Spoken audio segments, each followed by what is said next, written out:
Oh yeah. Welcome back, bastards, brigands, sirens, and scoundrels, and of course, scruffy-looking nerf herders. I am the Brigand Bob, and today we are going to talk about creating your own adjustable 2-point sling. And I do mean adjustable. So, let's go ahead and get started. Okay, now to start, everything that you're going to need in order to make this sling is going to be 2 3-foot pieces of nylon webbing. In this case, it is 1-inch nylon webbing, and I have 1-inch tri-glides, 4 1-inch tri-glides, 1 metal 1-inch tri-glide, and a 1-inch cam buckle for this particular project. So the first thing you're going to want to do is take one of your 3-foot pieces of nylon webbing, and facing away from the hole on the cam buckle, you're going to thread it like so.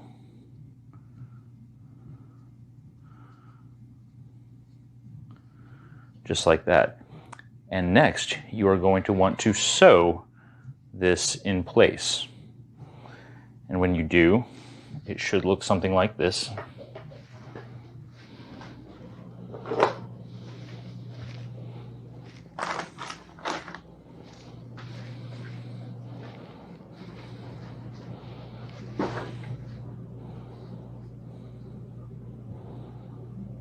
As you can see, we've got some really strong stitching there.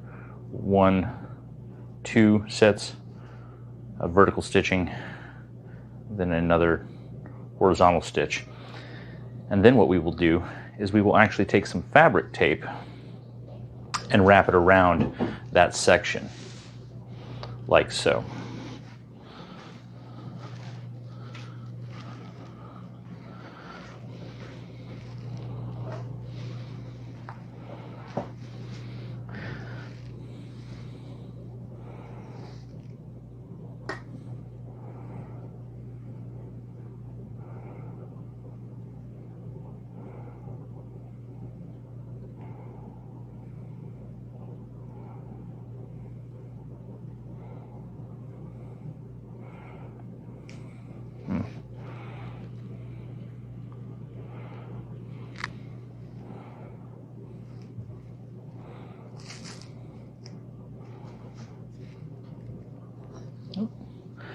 So we will take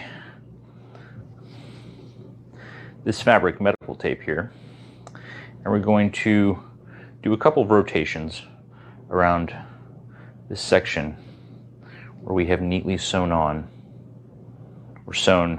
the nylon webbing together. Now this is already tight, it's already firm. If you've used a sewing machine, it is on there and it's very secure, but we're going to do the extra step to help ensure that none of the threads come undone in the future. Shouldn't need a lot. 3 or 4 rotations should do the trick.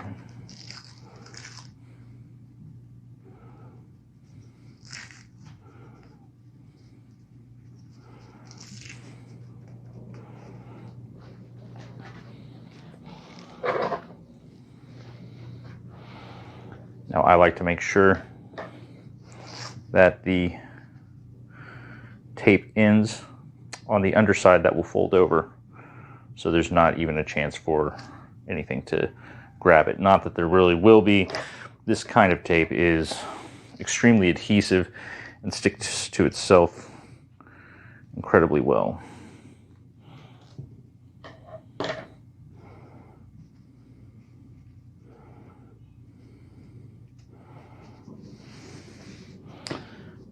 So with that done, as you can see, that is not going to go anywhere. And keep in mind that nylon webbing tends to have a tensile strength of hundreds of pounds, at least 200 pounds. Like, this will hold a grown-ass man in gear. So you're going to take this and you're going to thread it through the underside here, like so.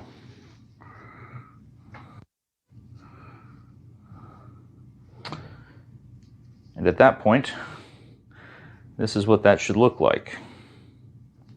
Very straightforward, very simple. Now, you're going to take your metal tri-glide we have right here,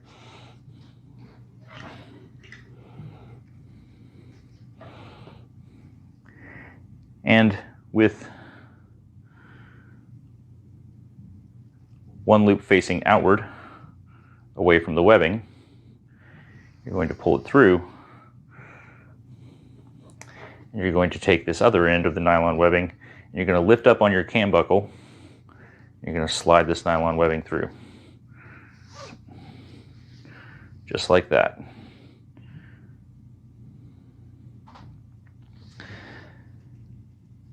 And just like that, you now have half of your sling assembled. We're going to go ahead and ratchet that up a little bit. In a moment, we're going to go ahead and attach our other piece to this. But right now, we're going to go ahead and put on our two tri-glides. Tri-glide 1 and tri-glide 2.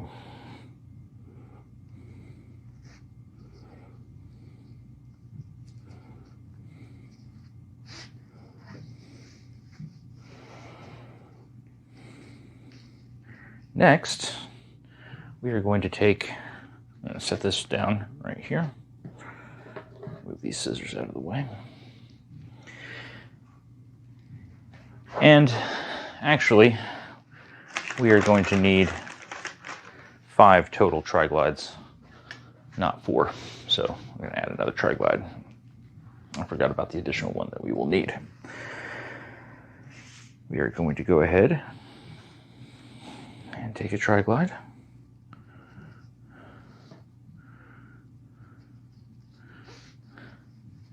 Thread that through like so, just like that.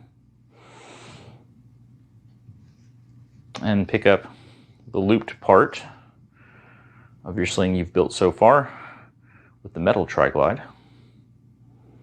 And we're going to slide the nylon webbing right through there. I'm going to pop this through this tri-glide.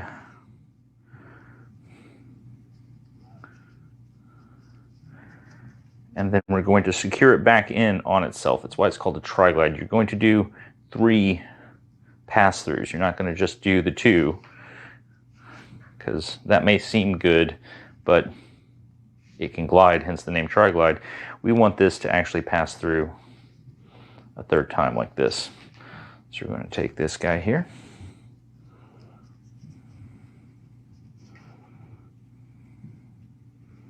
Loop it back in on itself.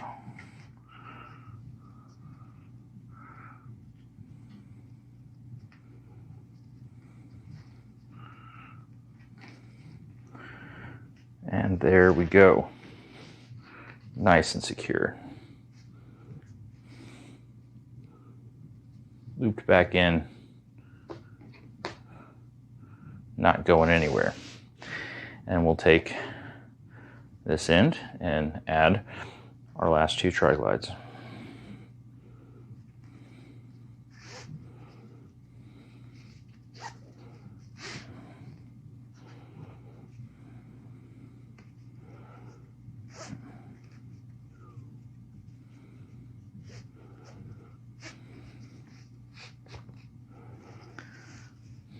And that's it. You have now completed your 2-point sling. You can now add attachments to the end, to either end, if you wish. I tend to use the back end and just loop it on through. And the front end, I will usually add an attachment of some sort, whether it's an H hook or QD attachment or something of that nature. I will always, almost always add some kind of attachment to the front part of the sling, but the back part of the sling, I will almost always just thread the nylon webbing through the buttstock of the gun itself, and we'll only put an attachment on the front. You have 2 tri-glides here for any excess nylon webbing. If you're a smaller person and have a lot of excess, that second tri-glide is going to help you secure that excess down and keep it out of your way. So just as an example of some attachments that we can thread through it, we've got here a QD attachment. We can go ahead and secure that through this guy right here.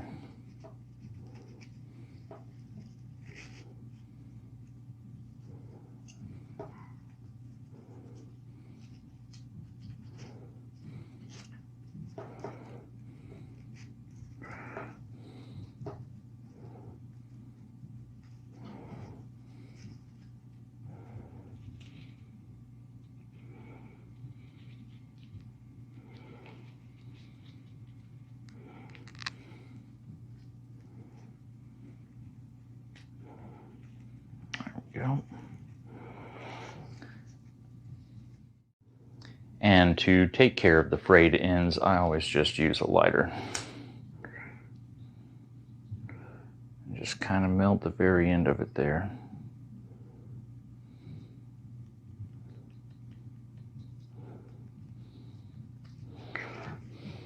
Which takes care of that.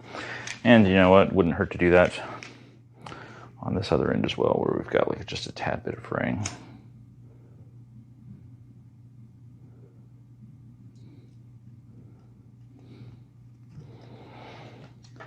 There you go. Let's go ahead and put this on the gun. All right, we've got our rifle here, and we're going to go ahead and put our 2-point sling that we just made on our rifle. So this is the front end of the sling. To keep track of the front end of the sling, the cam buckle points away from the front end, or the cam buckle points towards the back end. That is the easiest way to keep track of it. Now, the front end is super easy to connect, right? We're just going to, it's a QD attachment on this guy, so it's just gonna pop right into the gun there. So we can worry about that afterwards. The real challenge on this is going to be threading it through the buttstock, which I don't think is so much a challenge as just takes a little bit more effort than just plugging in a QD to a QD point. But I also think it's worth it. It makes less noise. It tends to get tangled up a whole lot less, and for me, I just find it works better. So yes, you want to thread it from the opposite side that you work from. So I work from the right side, so I'm going to thread it from the left side.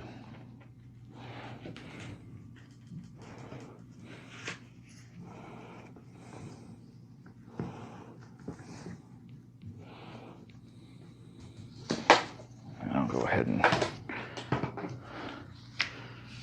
turn it this way so that you can see how I do it. So I am pulling it, starting from the left side, pulling it through, and threading it through this way. Now, if you feel like you're going to have a little bit too much slack and you're going to want it to be a little bit tighter, you just pull as much slack as you need to through there.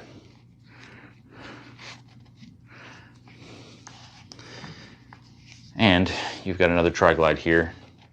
In case you've got a good amount of slack, you can run it through the second tri-glide. 2 hours later. And there we go. Turn around and attach this bad boy here.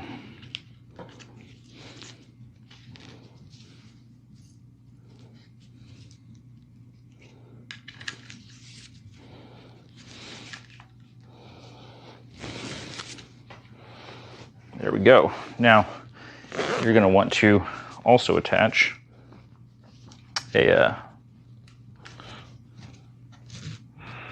little piece of string here so that you can easily adjust this cam buckle. So let's go ahead and do that now. All right, we're back at the table. All right, we're back at the table, and we are going to go ahead and just cut off a piece of paracord here to make our little loop for the cam buckle.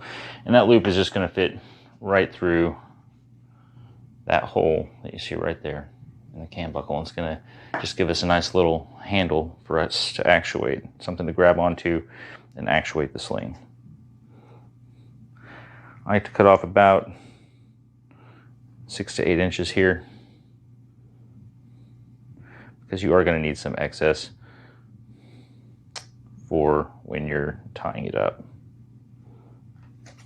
A really good sharp pair of scissors is going to be necessary too, because some weak ass scissors are just not going to do the trick when you're cutting paracord and your nylon webbing, because it's tough stuff, and dull scissors will just make a mess of it. The frayed ends here are from when I tried to use dull scissors on the last cut that I did. So you're going to pull all of this out of the paracord. This is what gives it a ton of its tensile strength. But we don't need this particular part to be like so strong that it can hold just a stupid amount of weight. We actually just want it to be more flexible and malleable. So we are going to turn around and thread this guy through this guy right here.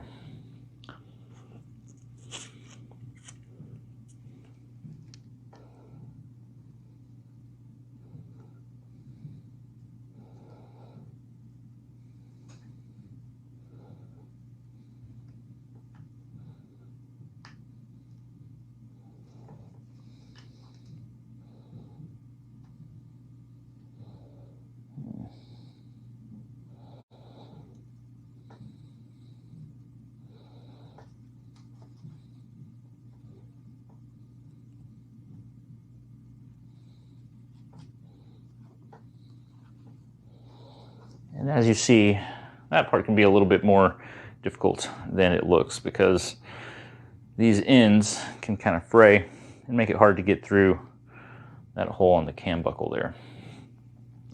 Once through, we're just going to tie it over on itself into a knot.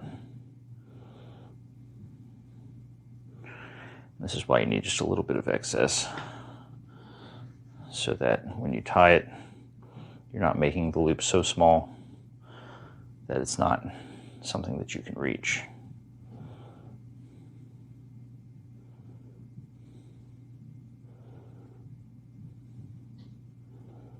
There we go. So I'm going to go ahead and tighten that knot. That's going to kind of take some of the slack out of it as well. Then I'm going to go ahead and cut these ends off again. Then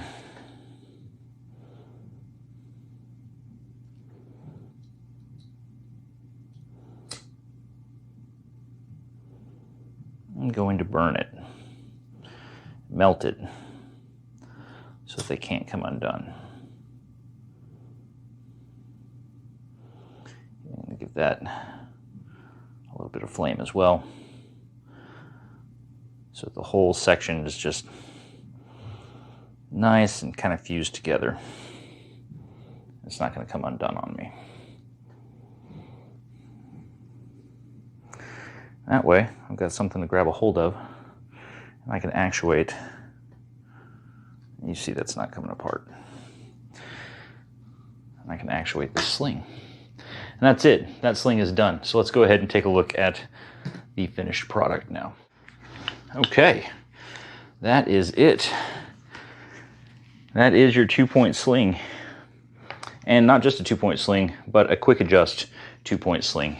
Easy to swim in and out of. So you can have it cinched down to your body, but you can also loosen it up as much as you need to. Tighten when necessary. Loose, tight, loose, tight. And if you need to take slack out of it, you can always do it back here where you've got the webbing run through your buttstock. Or just, you can always do it on the back end. In general, you've got this second tri-glide here, so you can move that up as much as you need to and take out as much slack as you need to get it really, really tight on your body. And you can adjust it as well if you're going to be running body armor and you need a little bit more slack in it. But that, guys, is how I make 2-point slings, and you can too. So I hope you got something out of this video. If you did, go ahead and hit like and subscribe. Go ahead and leave comments in the comment section down below, whether you enjoyed it, whether you think it's complete crap and useless. And yeah, I appreciate you. Remember, be kind, be compassionate, be empathetic, but still remember to be dangerous. And thanks for watching. Until next time.